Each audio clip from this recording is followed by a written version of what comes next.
The feeble lords of this steppe will tremble in fear at the sound of our thundering hooves.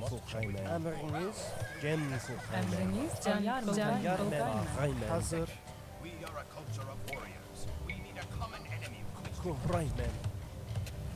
To meet both these needs, Hamilton has come up with the most modest of schemes. We unite our tribes and go to war with anyone who stands in our path. How, we ask him, how can nomadic horsemen in felt tents embark on a campaign of conquest? Hamilton replies, we will not fight as warriors, but as a unified army. We fight not for personal glory, but for the glory of the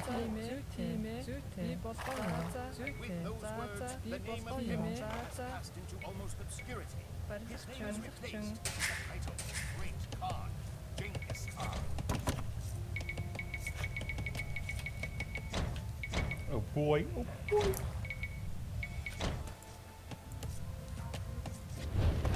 Wait for instruction from Genghis Khan. We can manage. You can change diplomacy settings whenever you want, but do not be surprised if the other tribes respond to your actions. Only monks are able to pick up, drop, or garrison relics in monasteries. Use the objectives button to keep track of your new objectives or those that have changed. Or you can just look over here. Genghis Khan's horde, 3 yellow, is assembled on the south of the map. Some warriors have been tasked to visit the neighboring tribes and convince them to join the Great Khan's forces. The Naiman live to the north. Their military consists of cav archers. It is said that the Naiman are at war with the Taichuds. The Taichuds have a camp to the west guarded by light cav. The northwest is controlled by the Karyids Turkic tribe. Their army consists of mounted archers assisted by monks. Far to the east, you will find the village of the Uyghurs, who are known for being completely enslaved by the PRC. What? The Ungarads are the most religious tribe, and they worship Tengri, the sky god. It's likely Mengudai will join you if you can prove the sky god is on your side. Most steppe dwellers are not hostile to you. Kadak Itai are an exception. They are not interested in joining Genghis Khan and will harass your men with their mounted warriors. They don't have the archer anymore. Used to start with an archer over here. How majestic. The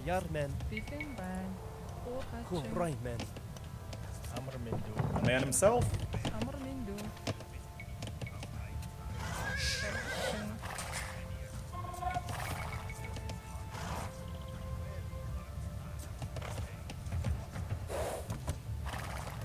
And so we go.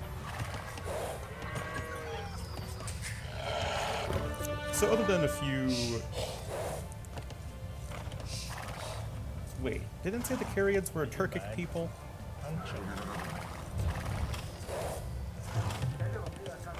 A Turkic tribe. Why are they Mongols as well?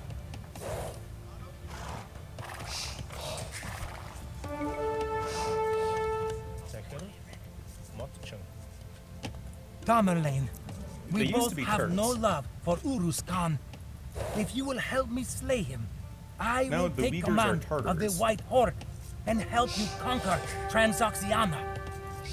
When the Uyghurs should also be Turks. Because I believe they are a Turkic group. Salam, Khan Achkayman.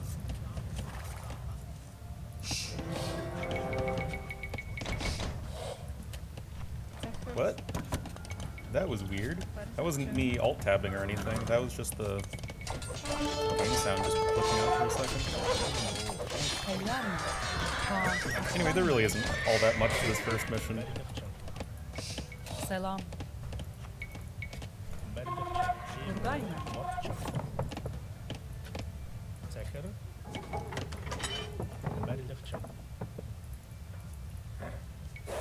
Oh yeah, the Naiman and Taichud switched colors. They used to be Naiman purple, Taichud's green. I think they did this because in the next scenario, Our scouts have identified the weaknesses of our enemies. If we strike at their soft underbelly, we will break their will to fight. Oh yeah, there are definitely more light cav archers here. There used to only be, I think, 3. Also, was that a Mangudai? That's a cav archer. Okay, whatever. Don't think we lost anybody.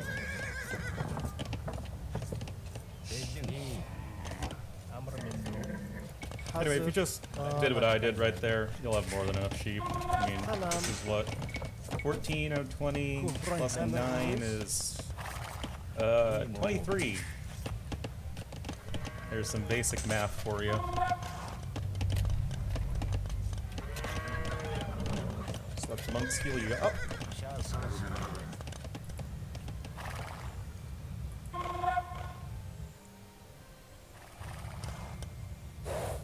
I'll go get the relic next.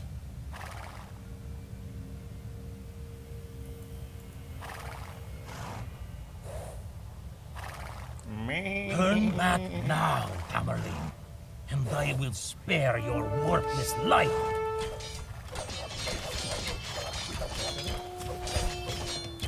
So this is probably the fastest relic you can get is over here.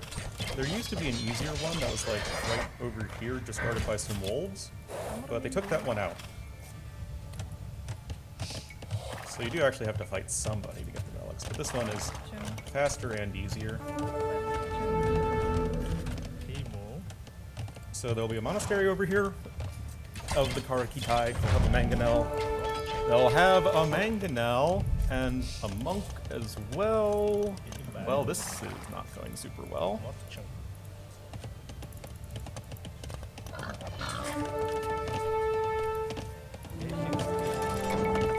Well, that could have been handled a bit better. But nonetheless, we are A-okay.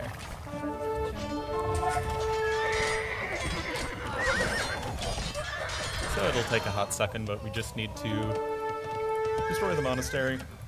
There.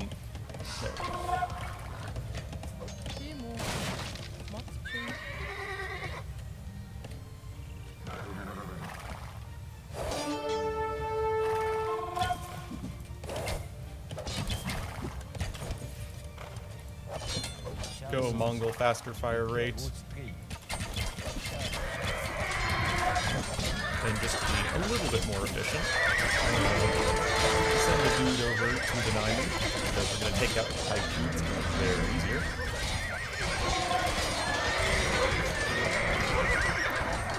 Do I get high ground over here? Oh, it doesn't matter a whole lot.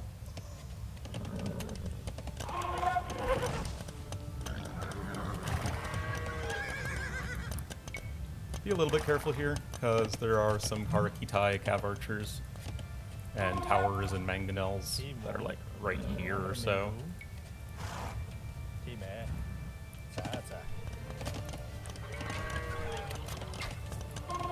Ah, here we go. And we're gonna go right down to these guys.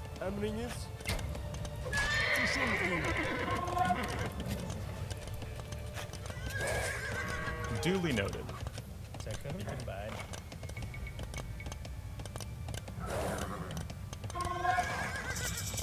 Then we'll get the Naiman once we destroy the tight shoots. You do actually have to send a unit back once you destroy them, so that's why it's useful just to send one unit ahead. That way they'll just instantly join you.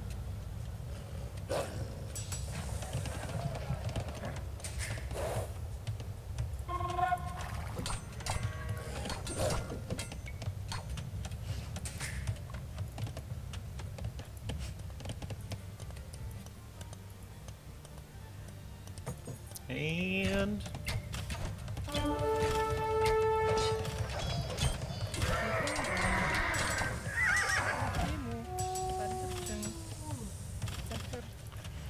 gotta take the best engagement possible because it's gonna matter a whole lot. Button. Make sure you're selecting the right enemy.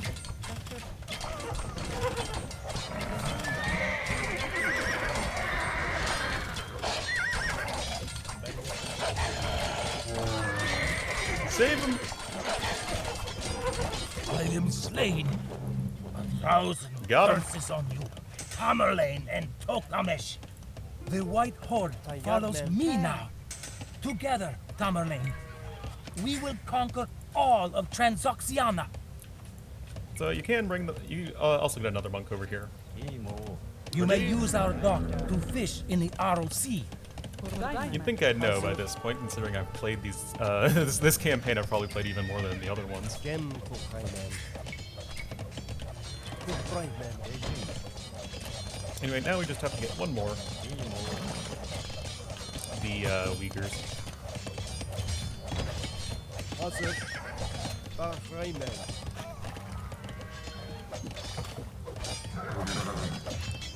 Kurallanılar. Now we have a pretty nice army. Also, this has to be one of the very few campaign scenarios where you start in the Dark Age. There's this one, the next one, Attila 1, and no other ones come to mind. But like being in Dark Age doesn't really matter here. Like you could easily be in Feudal Age, it like wouldn't make a difference. You wouldn't be able to research any upgrades. But yeah, Genghis Khan 2 and Attila 1 might be the only ones where you like start the Dark Age and you actually can make stuff. Tamerlane's armies approach our lands. To arms! To arms! Raiman. Raiman. Amir. Raiman. Hi. Wolf's gotta eat, man.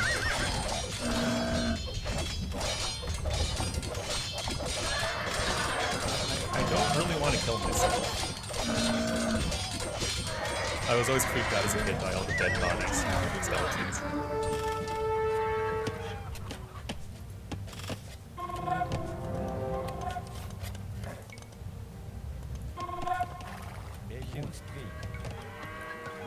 Who could this be? What friendly, lovable guy could this be? Oh!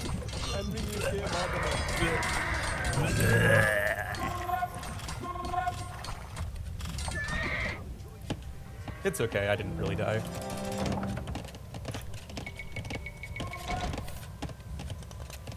Hooray, chemistry.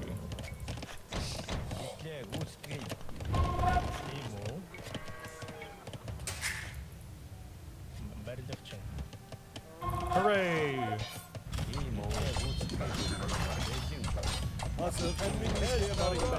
So Genghis Khan used to have like a random manga guy over here, but he doesn't have it anymore. I don't actually know what's keeping him in the game, probably just a horse garrisoned into itself somewhere.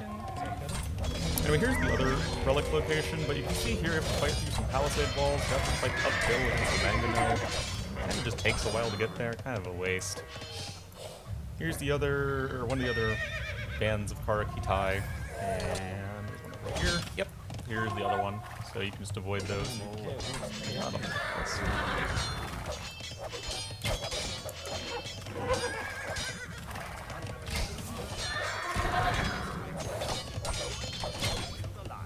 Happens.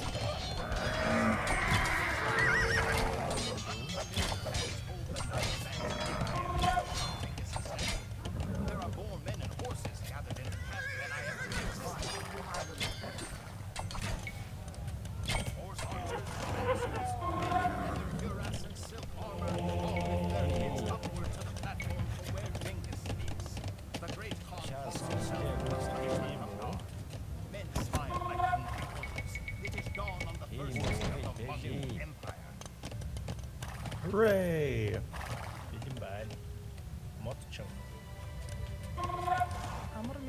Yep. Katie's still broken.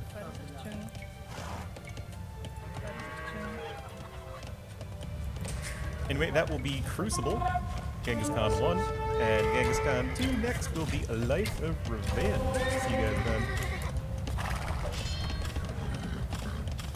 And we're back. Last time. Now we'll get to kill someone who is deserving this time. Not just a poor wolf trying to feed his pack. A life of revenge. And I miss the old voice of the narrator. And the only movement is the sea.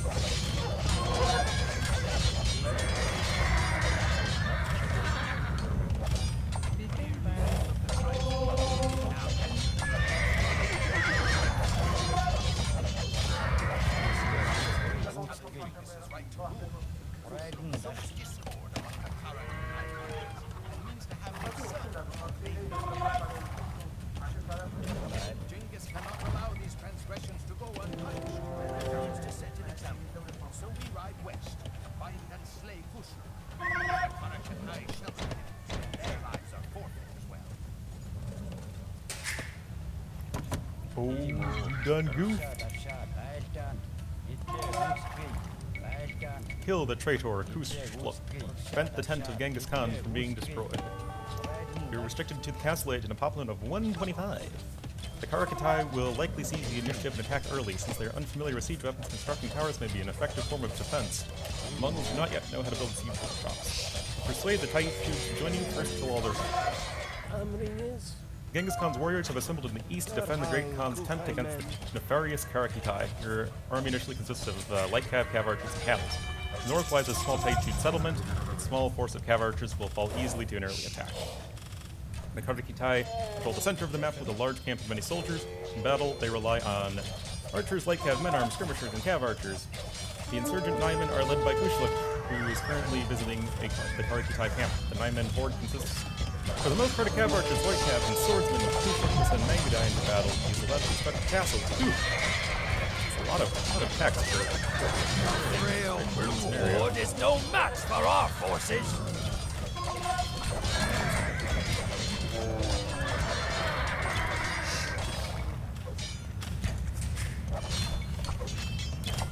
Wait. Yeah, this, the Mongol Wonder is actually, you know, an artistic rendering, imagination, if you will, of Genghis Khan's great tent. Looks pretty nice. That's like what the Mongol Wonder is actually supposed to be. Anyway, try not to kill the villagers. You can avoid it.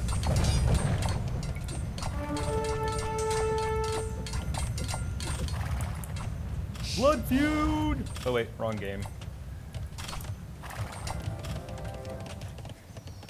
Oh yeah, it's train villagers. So yeah, this scenario is more or less the same as in Age of Kings, except now you get a pop limit of 125. Hazır. Tayyar men. So you actually do have to be pretty careful early on, because Right men. the Karakitai have a way larger army than you, Right men. so you don't want to just lose all your troops for free. Right men. Right men. Amir is Tatar. And we are in the Dark Age. Hazır. Right men. Lumber camp. And of course, there's plenty of deer around, so we'll be sending a bunch of villagers hither and yon.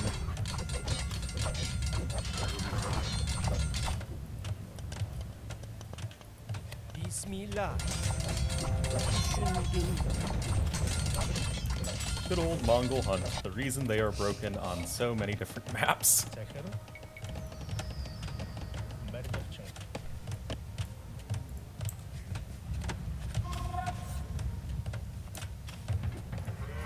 Yeah, we don't even have gold for loom.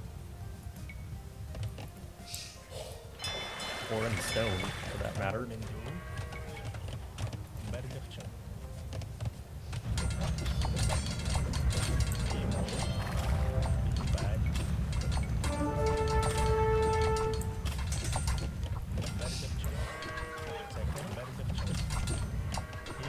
Well, we'll just, you know, chill, get the food away.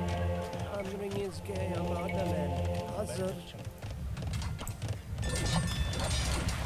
Hazır. Even launching this attack from over here. But we pretty much trashed Karakitai and saw everything else in the map.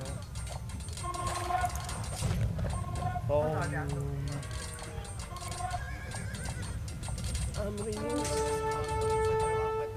right men.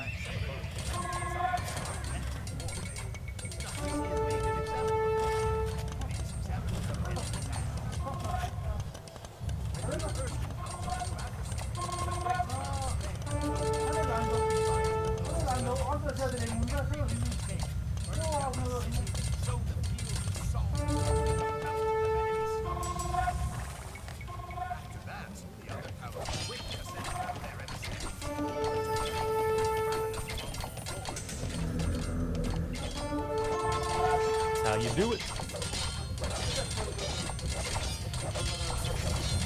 Gotta love that bug, KD.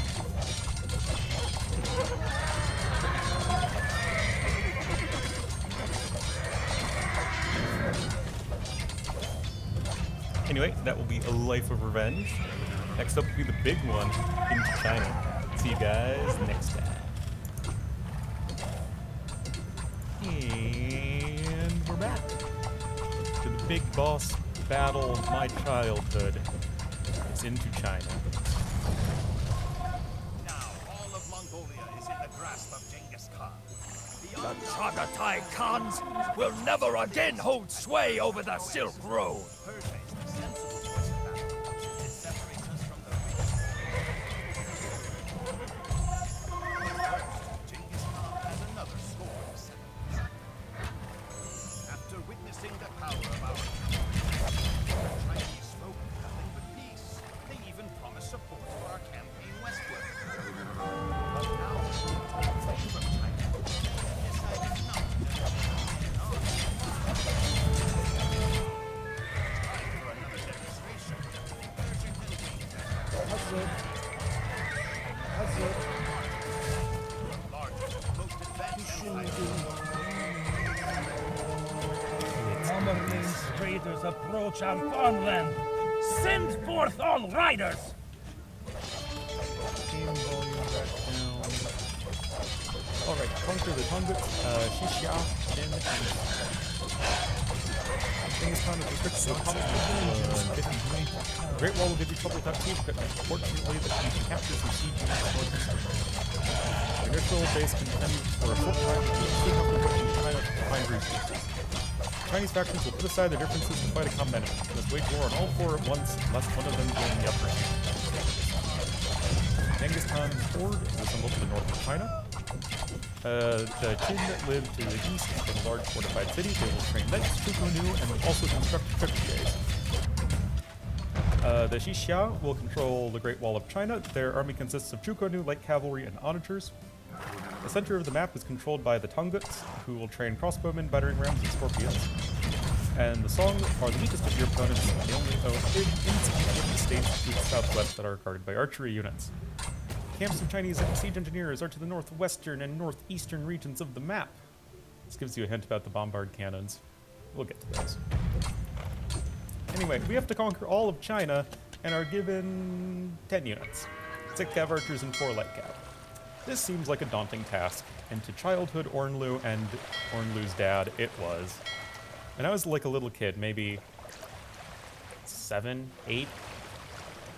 I tried to beat this with my dad because we couldn't beat it, and it took us 5 hours to beat.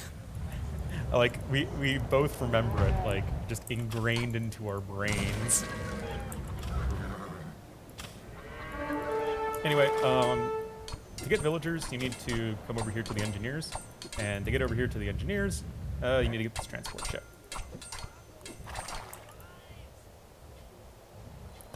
Yes, we're very scary. With our 10 units. Which, to be fair, these guys are not in a position to defend.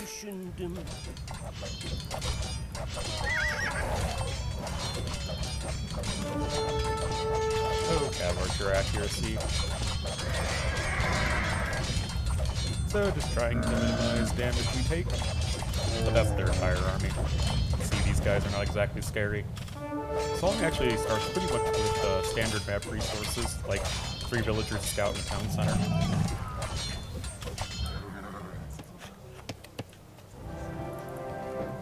Okay, so now we have some villagers. We're going to send them back over to the transport ship. Because although these guys aren't on an island, the one crossing to get over back into Mongolia is guarded by a gate and a tower, which is why we didn't go there in the first place. So we're going to send the ram over that way. But to expedite the process, we're going to send our villagers back. So, you can just build a base right here in the remnants of the engineers' village. But I prefer to go back to Mongolia and start my base there. Takes a bit longer, but I think it's worth it. Give you more resources. And I like to construct my defenses over there. And I'll just have the ram deal with this keep. All of our opponents are in Castle Age for right now, but they will all advance to Imperial Age. Salam. Although Song will take like forever to do it. They are Right, man. definitely our weakest opponent. But yeah, this one's definitely, it feels like the largest campaign in all of, like, original Age of things, which I mean makes sense. It's you're conquering China. It is, the intro thing said it, it's the largest, most advanced empire in the world at this time.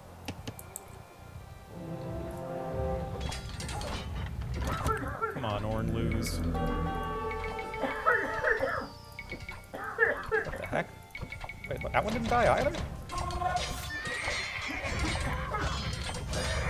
Whatever. Anyway, if we build the proper buildings, we can advance to the castle right away, and we don't have any more resources, so we're going to abstain from that. Just need a few more buildings, so we're not instantly housed. Alrighty, destroyed the tower, and now there is...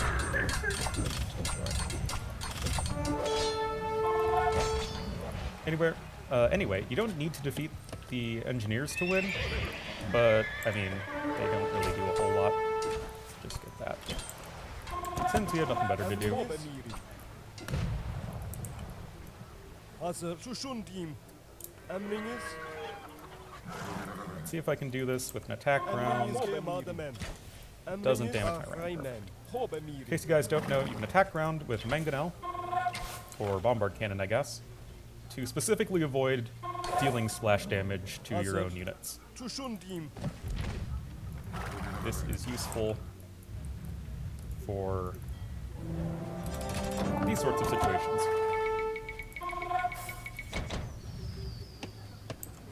Hey. There's some wood in the north you can take, but you can see when I built the TC right here, we have a ton of forage bushes.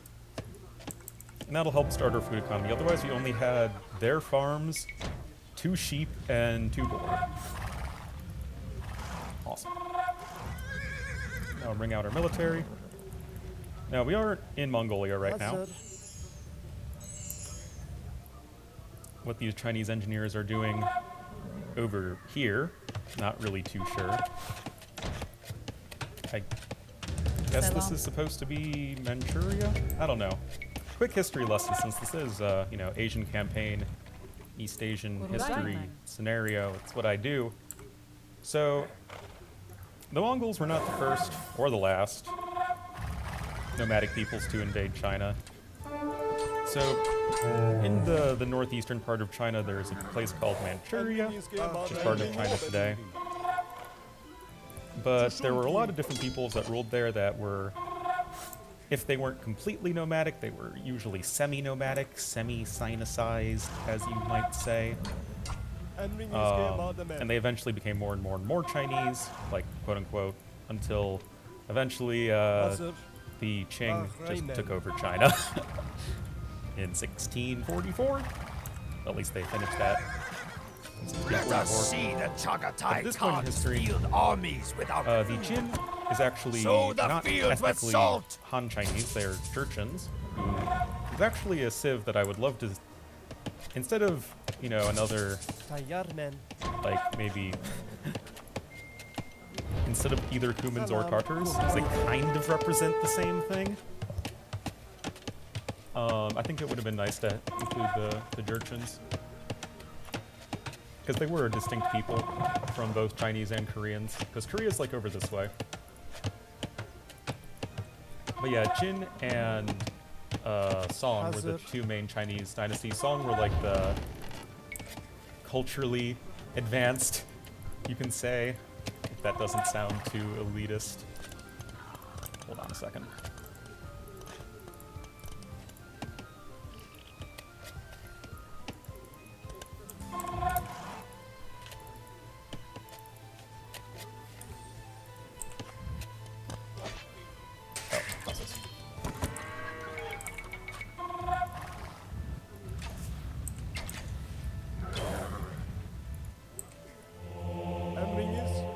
Yeah, we're fine.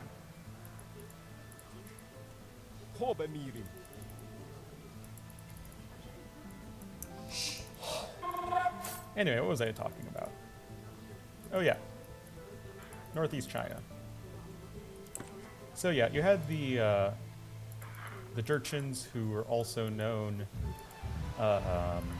before then as Khitans, or Karakitai.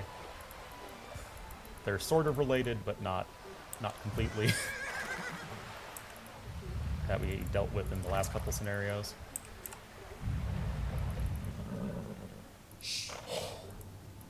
Anyway, we'll click up in just a second.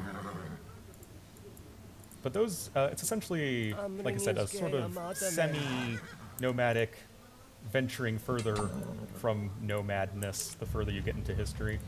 But they had their own dynasties and cultures and stuff. And they were definitely, by the time Qin came around,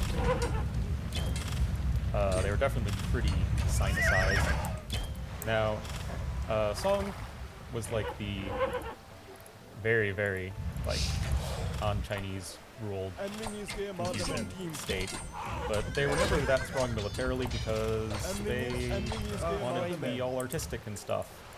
And they did have a lot of really important cultural, like, and technological advancements, but they sucked at fighting so much that they couldn't really solidify their power in northern China, which is why we have, you know, different factions. Then you have the Xixia and Tunguts, who are actually the same people. I think, if I recall correctly, the Xixia were a Tangut people. I might be misremembering that. It might be the other way around. Anyway, they are, again, not ethnically Chinese. And I believe they were Muslim? I don't think so. I don't think they ever moved that far north. I don't know everything. Alas. Anyway, long story short is just like what we're doing in this scenario. The Mongols came in and kicked everybody's butts. And that also included Korea, which is not in the scenario, as they were not in the game in Age of Kings. So, yeah. Well, the thing with Korea is that it was never... I guess it was formerly ruled by the Mongols for like 70 years or something, but they never really had much of an impact in Korea because they didn't really care about it. Again, I study Korea, so that's why I know more about it. And Korea was able to revert to autonomous rule pretty quickly. And Korea was never very happy about the Mongols as their overlords, as one might expect. But in China, they went on to, after Genghis Khan, establish the Yuan dynasty, of whom Kublai Khan was the most famous, with the Marco Polo and all that. But then they fell apart in around 100 years or so. Maybe, yeah, around 100 years-ish. And we have lots of stone, actually. And we have a pretty big pop limit. So, actually, we also have a lot of gold, so we're just gonna go get a TC. And as soon as we finish these forward pushes, we're gonna get another TC.